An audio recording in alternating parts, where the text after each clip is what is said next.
Assalamualaikum warahmatullahi wabarakatuh. Welcome back to my YouTube channel Lina Erliana. Nah, di Sharing is Caring hari ini kita spesial segmen ketiga Live Kiss Lina Erliana Talk Show kisah inspiratif bersama di sini ada Budian Nurul. Assalamualaikum. Waalaikumsalam. Wah, senang sekali nih hari ini akan membagikan pengalamannya bagaimana proses dan rasanya bisa diterima sebagai CPNS ya. Sekarang udah PNS ya berarti ya? Masih CPNS. Oh, masih CPNS. Lolos sebagai CPNS di Provinsi Jawa Barat gitu, sebagai guru bahasa Sunda tentunya. Tapi sebelum ke sana mungkin kita ngobrolinnya flashback dulu ya tentunya.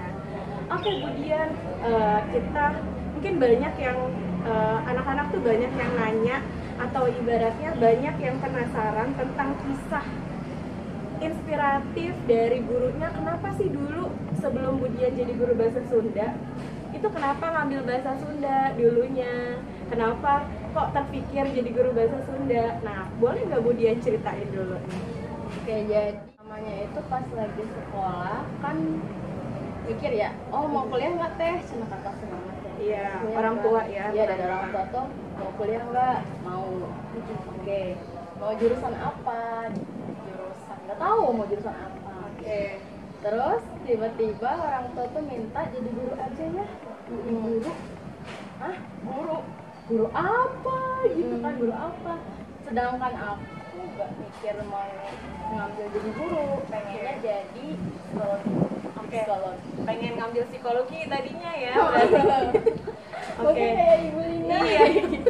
Sama ya kalau dulu ngambil psikologi. Dulunya pengennya jadi psikolog gitu, atau jadi pelayan masyarakat yang kerjanya tuh terjun langsung ke masyarakat, Social pengennya. service ya. Terus ketika orang tua suruh jadi guru, aku mikir ya udah guru BK. Oke. Guru BK. Berarti pengen jadi guru BK ya sebenarnya. Jadi guru BK ya tidak kesampaian. Iya, oke. Nah, jadi setelah pengennya jadi guru BK, mah mau jadi guru tapi pengen jadi guru BK. Oh enggak. Harus jadi guru bahasa Sunda. Nah, kenapa jadi guru bahasa Sunda? Kenapa sih jadi bahasa Sunda gitu? Ternyata mama itu udah nyari-nyari sendiri mau jurusan apa yang kira-kiranya masih kosong. Terus nanya-nanya ke saudara, gitu ya kan, ada juga yang belum. Itu ke Sunda tuh kosong gitu ya. Tapi setelah dicari-cari info, Sunda itu cuma ada di UPI sama STKIP Muhammadiyah. Itu tahun berapa Budian? Tahun 2010. 2010 bahasa Sunda itu hanya Masih ada di langka. UPI sama di STKIP Muhammadiyah. Oke. Gitu. Nah, ketika itu saya berkompromi dengan diri sendiri. Oke, apapun yang orang tua pengen, apapun yang orang tua inginkan dari saya, pasti saya turut. Kenapa? Karena menurut saya, apapun yang orang tua pilih buat kita itu yang terbaik ya. Oke, dari sana ya sudah. Berarti pilihan saya kalau nggak UPI, STKIP. Oke. Tuh, dan di sana ya udah saya ikut PMDK, nggak dapet karena nilainya tuh naik tapi ada turunnya. Oke. Udah nggak lolos. Terus ikut jalur UM, ujian mandiri. Ujian mandirinya. Terus langsung lulus, langsung masuk deh di UPI, jurusan bahasa daerah. Ternyata dapat berarti ya. Dapat di UPI.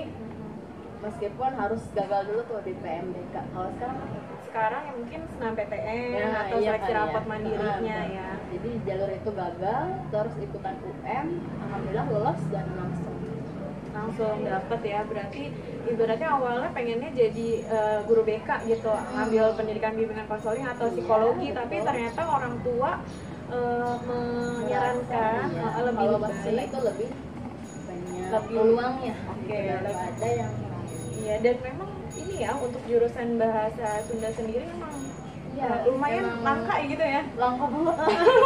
Langka banget, dan itu cuman ya itu jurusannya juga cuma 2 adanya, hanya di UPI sama STKIP. Sampai sekarang pun cuma ada di situ Iya. aja. Kalau untuk pendidikan ya, pendidikan bahasa Sunda itu cuma ada di. Kalau yang sastra sih ada di universitas lain. Oke, nah jadi ceritanya kayak gitu ya. Mungkin ada yang ngerasain awalnya tuh pengen apa, terus akhirnya kesampaiannya apa. Tapi terlepas dari apa yang kita inginkan di awal, di akhirnya kita pasti akan ada kayak gini, sadar nggak sih kayak Budian gini, sekarang oh iya ini yang ternyata pilihan orang tua yang terbaik. Iya nggak sih? Banget karena merasanya tuh pas pertama kayak apaan sih nih gitu ya, disetir-setir mulu jadi anak gitu, tapi gak pernah bisa menolak kalau misalnya orang tua suruh oke, saya mau saya itu memang gejolaknya tuh kayak pengen berontak tapi ya tapi akhirnya sekarang merasa paling terima kasih mama bapak gitu. Sekarang lebih bersyukur ya, alhamdulillah jadi anak yang penurut dan berbakti sama orang tua, mendapatkan buah dan hasil yang manis juga lah. Mungkin banyak lah yang ngalamin sama seperti itu juga gitu kan. Ujung-ujungnya alhamdulillah, ibaratnya apa yang disarankan sama orang tua tuh, orang tua nyaranin anak nggak mungkin itu menjerumuskan gitu, pasti itu yang terbaik buat anaknya gitu. Prosesnya atau pertama kali nih kan udah jadi ibaratnya lulusan sarjana pendidikan bahasa Sunda gitu, pertama kali ngajar, gimana prosesnya, pengalaman ngajar sampai sekarang sampai bisa ngajar di 14 gitu, SMA 14 itu. Pertama lulus itu kan 2014, itu Agustus ya, udah sudah langsung pulang kampung lagi ke Kuningan, terus nyari-nyari keliling-keliling Kuningan, ternyata memang kalau di Kuningan itu lumayan cukup banyak guru yang bahasa Sundanya sudah penuh gitu di sekolah itu. Kenapa? Karena mungkin kalau zaman 2014 itu masih ada yang guru-guru non jurusan Sunda pun masih bisa gitu, dan itu lumayan mengalami kesulitan juga buat saya karena di sini sudah ada gitu. Jadi sampai ngerasa ngapain kuliah Sunda, kan di sini orang Sunda yang biasa juga udah bisa. Sampai akhirnya awal Januari itu langsung diterima di SMP 3 Luragung, itu dekat rumah saya, dan alhamdulillah 2 tahun di sana, terus nikah sama suami. Nah kebetulan suami nikahnya kerja di sini, jadi saya LDM 1 tahun setengah. Terus habis itu 2017 pindah ke sini nganggur dulu tuh 6 bulan. Dulu di Bantar Gebang nganggur 6 bulan, alhamdulillah dapet info di sini gak ada guru bahasa Sunda gitu ya. Sebenarnya kalau misalnya niatnya tadinya mau langsung kerja gitu ya, ada aja, karena di Bekasi itu ternyata banyak minim sekali gitu guru yang jurusan Sunda asli. Adapun prosesnya itu alhamdulillah lancar di sini, dan sampai saat ini saya masih ada di sini. Jadi pertama kali ngajar itu 2015, 2 tahun ya di SMA Luragung, SMP. Kemudian karena ngikut suaminya ini pindah tugas ke daerah Bekasi, ternyata alhamdulillah rezekinya ada info lowongan ya di 14 gitu sampai saat ini, dan alhamdulillah sampai ikutan CPNS juga masih di sini. Sekarang kan kemudian ini statusnya adalah sebagai CPNS gitu. Kemarin tuh banyak banget yang bertanya nih dari kalangan alumni maupun dari kalangan siswa kita sendiri.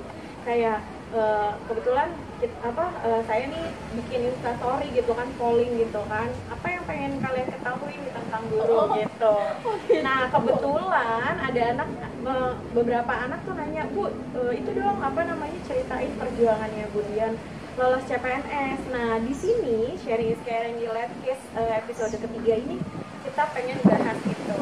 Jadi mungkin langsung aja nih Budian, ibaratnya sampai saat ini masih bertugas di SMA 14 sebagai guru bahasa Sunda. Lalu bagaimana proses pertamanya atau awalnya bisa Budian tuh mengikuti seleksi CPNS sampai akhirnya bisa lolos gitu? Itu pasti kan ada step by step dong, nggak mungkin 1 menit langsung jadi CPNS gitu satu hari, itu kayaknya nggak mungkin. Sesuatu yang kita dapatkan pasti ada proses perjuangannya. Nah mungkin Budian bisa ceritain dari awalnya seperti apa?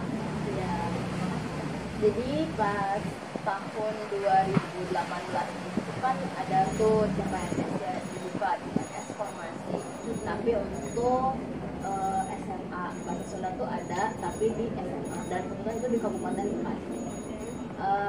Saat itu saya gagal. Kenapa? Karena mungkin saya kurang giat belajar. Lalu satu tahun kemudian 2019 itu di akhir ada lagi tuh bahasa Sunda, dan alhamdulillahnya di Kota Bekasi juga membuka formasinya sebanyak 13 di Kota Bekasi ya, sendiri. itu lumayan banyak sih Kak, karena kalau misalnya lihat dari Jawa Barat pun dari Pemprov gitu ya, di SMA itu hanya sedikit. Dan ini sebuah kebetulan, nggak tahu memang kehendak Allah gitu ya. Dan jadi kayak kesempatan aja gitu, wah Sunda ada nih di Kota Bekasi gitu. Nggak jauh gitu Nah ya. iya, nggak usah pusing nanti harus, kalau dapat harus pindah atau kayak gimana. Nah di situ ada 13 formasi, saya cari yang mendekati ke Cikarang. Kenapa mendekati ke Cikarang? Ya itu. Wah, Itu adalah sebuah alasan yang saya pengen apa ya, gak usah jauh-jauh sama suami. Karena suami kerja di Cikarang, saya kerja di sini di Alinda ya, di SMA 14 itu kan kalau ke Cikarang itu lumayan jauh. Jadi selama ini saya sama suami itu LDM. Jadi pulangnya setiap seminggu sekali baru pulang gitu. Dan nyari sekolah yang memang dekat gitu, minimal 1 jam lah perjalanan. Dapatlah tuh, saya pilih formasi di SMP 49 Bekasi. Itu kota atau kabupaten? Kota ya. Kota Bekasi. Nah itu di situ saya pilih klik gitu ya, diklik lahul aja deh pokoknya yang mana aja gitu ya. Kalau rezeki ya pasti dapat, kalau enggak ya udah berusaha lagi. Dan setelah itu 2019 2020 baru pengumuman bahwa seleksi pemberkasan udah lulus atau tidak. Nah setelah seleksi pemberkasan itu lolos, langsung ada jadwal untuk seleksi dasar SKD ya, itu SKD kalau nggak salah Februari 2020 di Bandung. Itu alhamdulillah lolos SKD-nya dari passing grade-nya. Tapi kita belum tahu tuh kita lolos apa enggak di 3 besar apa enggak gitu ya. Karena kan yang penting lolos passing grade-nya dulu nih, baru ada harapan. Nah iya, baru bisa lanjut ke ada harapan untuk masuk nggak nih ke 3 besar. Karena kan untuk lanjut ke seleksi itu hanya 3 orang tertinggi yang diambil. Nunggu lagi tuh. Pas setelah itu harusnya bulan Maret itu ada pengumuman untuk tes SKB, seleksi bidang, dan karena COVID akhirnya diundur, nggak tahu sampai berbulan-bulan, kita nggak tahu sampai ini SKB kapan, masih 2020 masih 2020 SKB kok belum ada kabar gitu ya. Nah ternyata alhamdulillahnya di bulan September kita dapat pengumuman bahwa ada tes SKB udah keluar gitu, maksudnya udah ada jadwalnya. Ternyata alhamdulillahnya saya lolos gitu. Alhamdulillah. Meskipun itu ranking 3 ya, udah insecure aja.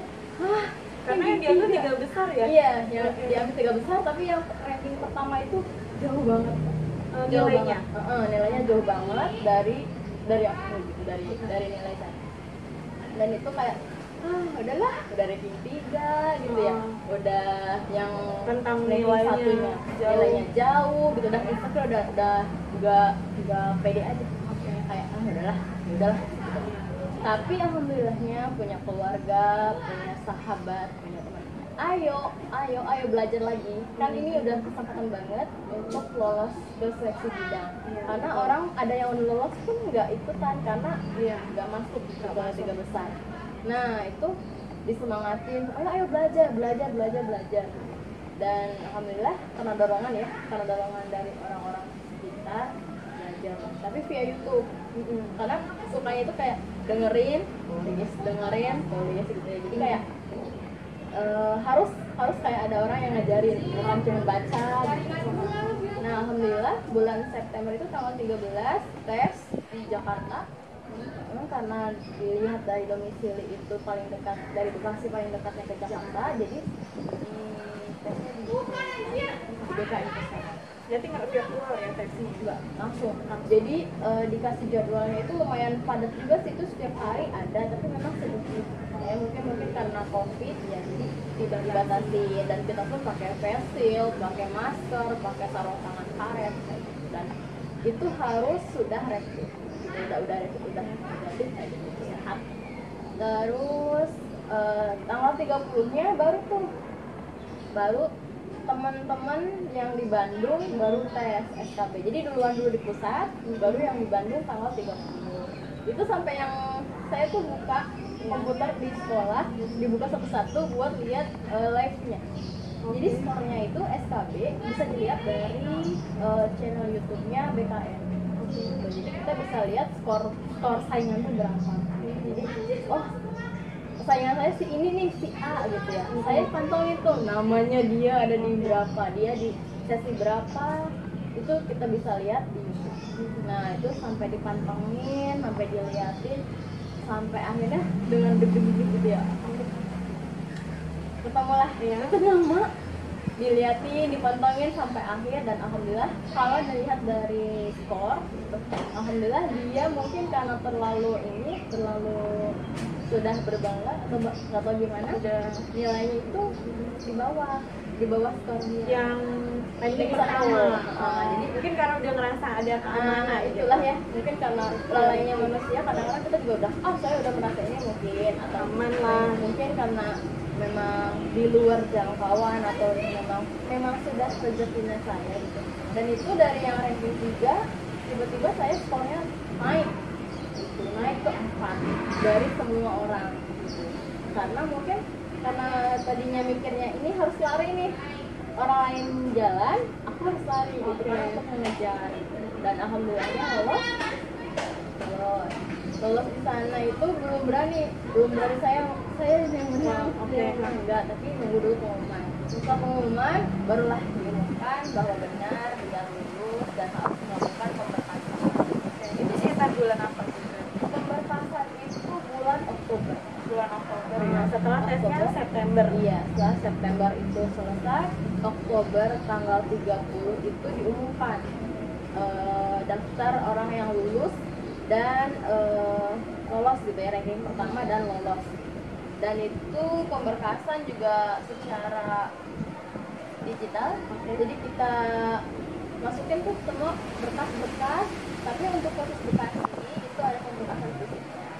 Jadi kita melakukan pemberkasan fisik dengan protokol kesehatan juga, itu tanggal 25 November. Itu alhamdulillah lancar juga. Pemberkasan fisiknya itu berupa apa ya? Kalau fisik itu kita pertama yang jelas ijazah. Oh, maksudnya fisik real Jadi gitu ya? realnya ijazah yang udah di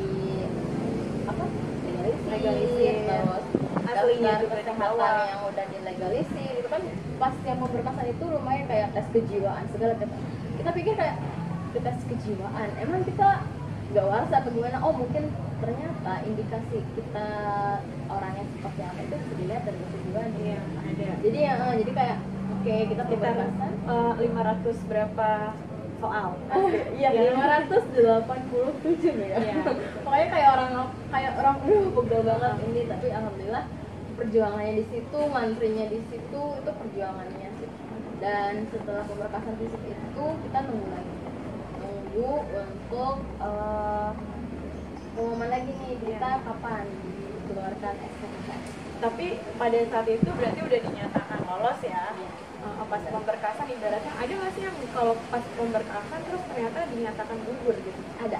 Ada juga ya? Berarti jadi, masih ada harap-harap cemas juga ya? Sampai sekarang pun saya masih kayak semoga saya menjadi orang yang profesional dalam pekerjaan, karena masih selama 1 tahun ini kita masih dalam penelitian. Makanya statusnya CPNS, calon pegawai negeri. Kayak dikatakan PNS-nya itu kira-kira apa tuh?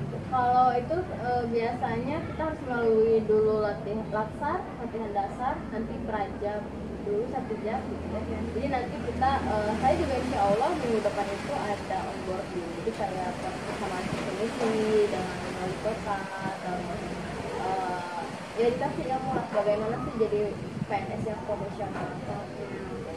Dan sampai sekarang alhamdulillah SK sudah keluar itu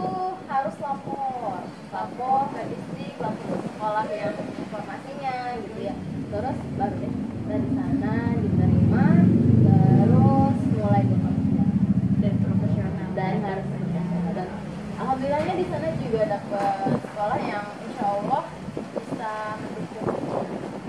Insya Allah niat saya pengennya ya sudah berbakti sama negara, terus buat orang tua juga jadinya tenang kan, karena memang jadi guru ini keinginan orang tua mama, terutama mama itu dulu pengen jadi guru, sudah lolos tapi orang tua tidak mendukung.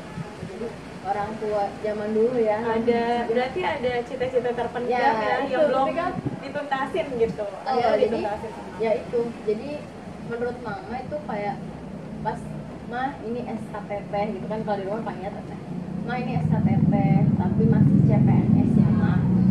Alhamdulillah, terima kasih ya sudah melanjutkan cita-cita, sudah mewujudkan cita-cita mama yang tidak tersampaikan. Mama juga udah jadi guru yang terbaik kok kemudian. Jadi emang lumayan sih kalau dibilang ih cepet ya jadi PNS, enggak ada yang cepet. Iya, betul. Ini dari 2019 cepet karena kita penonton. Betul. Karena orang-orang tuh cuma nonton kayak ih enak ya, ih cepet ya, ih masih muda, betul. Ih masih muda udah jadi PNS, bayar berapa? Enggak sama sekali, sekarang nol. Bukan salah ya. Jadi memang dari dulu juga kita harus berjuang apapun yang kita pengen. Pas dulu juga masuk kuliah kan tes lagi, dapat nggak dapat coba lagi gitu ya. Ketika PNS juga nggak langsung dapat kan, 2018 tuh gagal dulu. Oh ternyata saya kurang banyak nih belajarnya gitu ya. Ada evaluasi diri lah ya. Mungkin kalau anak-anak kelas 12 yang saya ajar itu pasti tahu. Ketika saya mau tes SKD itu saya suka nentengin buat buku tebal, buku pelajaran ke kelas. Ketika saya sudah ngajar, selesai ngajar, anak lagi ngerjain tugas, saya juga belajar baca buku. Anak juga pernah, Bu ngapain? Lagi baca buku, lagi belajar gitu. Jadi ketika kita ada proses berjuangnya di situ. Ketika ada waktu ya nyoba belajar, cari tahu, oh materi ini saya belum tahu nih, saya belum bisa menguasai, itu dipelajari. Oh saya masih kurang di sini nih, berarti itu yang harus kita perbaiki lagi, kita maksimalkan lagi kayak gitu. Dan jangan lupa juga semuanya itu bukan karena kita ya, tapi karena orang tua, karena doa ya. Saya ngerasa saya bukan orang yang seperti orang-orang pikir gitu, kayak selalu merasa saya tuh bisa karena orang tua saya yang mendoain. Saya bisa seperti ini karena mama saya yang selalu berpuasa, mama saya yang tahajudnya nggak pernah lepas gitu. Karena apa ya? Ada doa mereka, iya, usaha kita gitu. Jadi ada doa-doa yang sebenarnya nggak mungkin bisa terjadi, tapi bisa terjadi. Kayak masih nggak nyangka ya sekarang ya, dan terharu. Karena kan itu si saingan itu ya jurusan Sunda kan cuman ada di SKIP sama UPI. Otomatis seluruh saingan saya itu teman-teman saya sendiri yang dari UPI gitu ya. Ada yang dari SKIP juga. Dan itu kayak saya tahu dia tuh seperti apa. Oh, dia tuh pinter banget. Dulu pas kuliah pinter banget. Dia tuh ini. Dia kayak insecure juga. Nah itu tuh kadang-kadang suka jeleknya saya tuh insecure. Tapi kadang-kadang kamu bisa kok.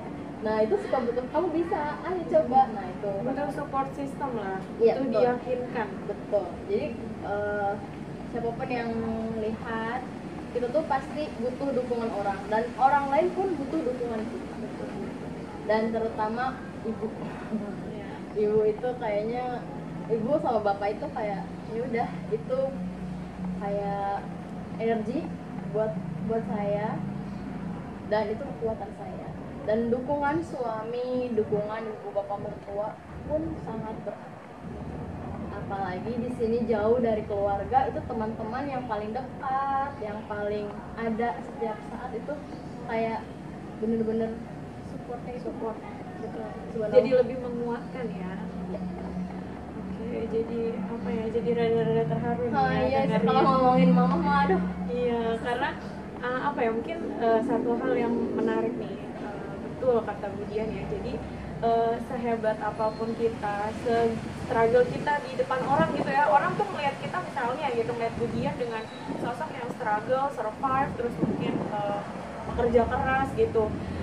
Budian bisa berhasil seperti ini tidak lepas dari yang namanya doa restu orang tua, khususnya ibu gitu. Jadi mungkin buat kalian semua juga yang kelas 12 nih yang lagi pusing-pusingnya gitu kan, makanya pada saat kemarin tentukan prodi yang kalian pilih, yang kalian minatin, dan konsultasi sama orang tua restuin atau enggak, intinya itu Komunikasi gitu. yang Betul. yang paling penting itu kita sama orang tua itu adalah komunikasi. Ketika kita pengen A, orang tua pengen B, yang ngomong. Oke, dicocokin lah, disamain Ya, gitu. Sekiranya orang tua pengennya ini, ya udah kalau masih bisa kita sanggupin, kenapa enggak gitu. Toh saya juga dulu ngerasa ngapain sih belajarnya kuliahnya Sunda, kuliahnya bahasa Sunda kayak gimana, sedangkan tuh tahun itu tuh masih yang Masih jarang Sunda. ya. Kenapa nggak yang lain aja gitu, kan yang lain tuh yang lebih bagus menurut mereka gitu. Setelah itu tuh pas kuliah, ya Allah ternyata saya juga gak tahu apa-apa gitu, kayak oh Sunda juga ternyata begini. Oh Sama. dosen saya pun orang-orang yang sangat hebat sekali gitu di bidangnya, para sastrawan, terus kuliahnya juga harus ke Belanda gitu, kuliah di Belanda, kayak oh Sunda juga subhanallah sekali gitu. Dan memang sampai sekarang peminatnya tuh masih banyak, karena memang di Bekasi pun masih butuh sekali guru bahasa Sunda.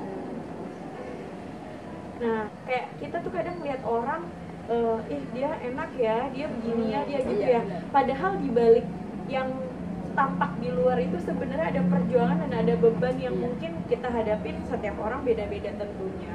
Jadi tinggal tergantung perjuangannya tuh sampai di mana gitu kan. Nah, kita udah denger langsung nih perjuangannya Budian dari awal ngajar sampai ibaratnya proses seleksi CPNS. Itu tuh prosesnya ternyata nggak cuma 1 hari atau 1 jam terus pengumuman lulus, enggak, tapi ternyata prosesnya melalui perjalanan dan persiapan tentunya ya, persiapan belajar, persiapan berkas dan lain-lain yang itu nggak bisa nggak cuma sebentar juga gitu, dan melelahkan tentunya ya, emosi, tenaga, pikiran, pokoknya semua tercurah ya di situ. Karena kan pas pemberkasan juga KTP masih Kuningan nih. Iya, Jadi kadang proses, bingung juga iya, ya. harus ke Kuningan, Bolak-balik ke berarti ya. Kuningan, apa ke Kuningan gitu, karena kan memang ya emang Domisili di sana gitu, belum pindah ke sini, jadi ya udah dinikmatin aja karena prosesnya itu ya lumayan panjang.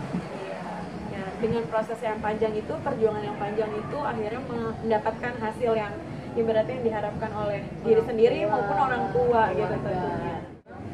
Sampai saat ini pun saya masih berjuang. Kenapa? Karena memang belum selesai gitu, belum selesai. Perjuangan belum berakhir Belum. ya berarti. Belum, masih panjang gitu ya, dan dibutuhkan juga belajar membaca, membaca orang, membaca situasi, membaca ya maunya apa gitu. Ya, pasti.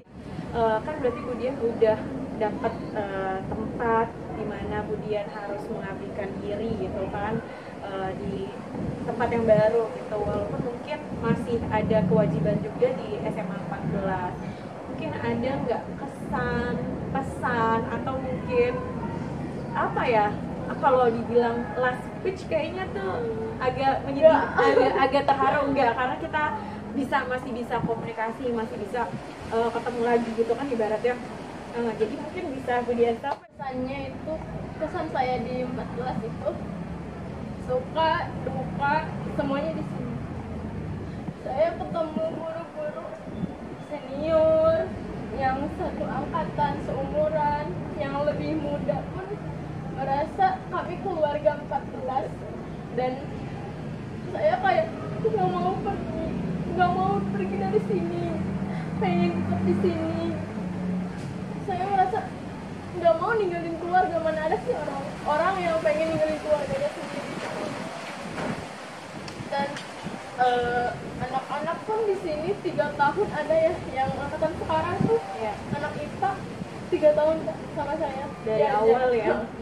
Jadi tahu kayak tuh anak waktu masih kelas 10 segede gini, sekarang kelas 12 udah Sampai tinggi udah banget gede. gitu ya, sampai yang ya Allah kamu nak udah gede ya nak gitu, sampai yang ya Allah kamu tuh dulu pas masuk masih culun banget, sekarang udah ya Allah nggak kebayang gitu, ternyata menikmati sekolah di sini kayak menikmati perjalanan hidup, kayak banyak banget.